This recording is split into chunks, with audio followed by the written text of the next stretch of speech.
Сәлем әлем! Творог қосылған сочники дайындаймыз. Ал видеоны көрмес бұрын мен инста парақшама тіркелуді ұмытпаңыз. Бірінші қамырымызды жасап аламыз. Ол үшін бізге 100 грамм сары май, 70 грамм шекер, 1 щепотка тұз қажет. Оларды жақсылап тұрып миксермен араластырып аламыз.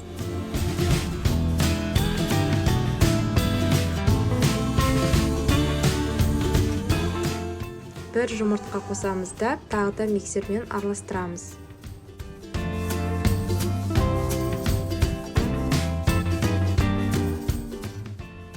Жүз грамм қаймақ қосамыз, араластырамыз.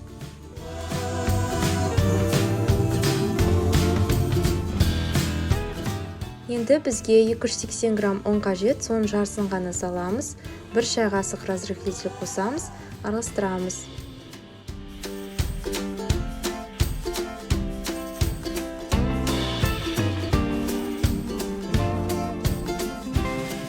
Қалған ұнымызды салып, қамыр болғанға дейін илейміз.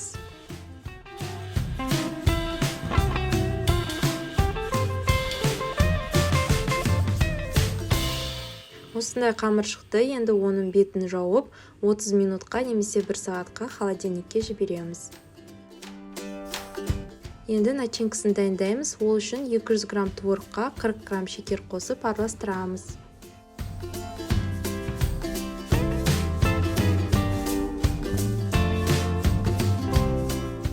Бір жұмыртқаның ағын қосамыз, сарысын басқа ыдысқа салып алып қоямыз.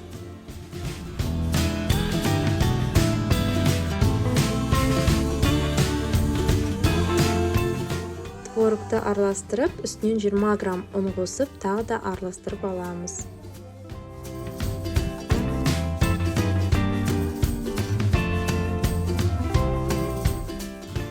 Начинкамыз дайын болды. Қамырымызды холодильниктен шығарып, бірдей қылып 10 бөлікке бөлеміз.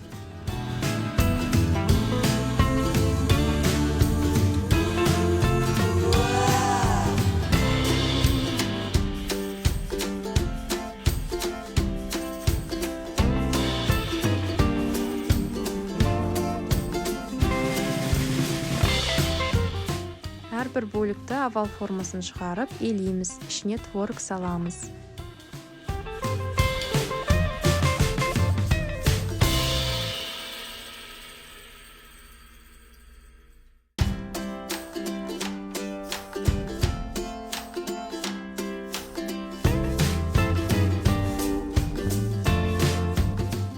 Осындай сочниктер шықты. Енді осы сочниктердің бетіне жұмыртқаның сарысы мен 1 ас қасық сүт қосылған сместі жағамыз.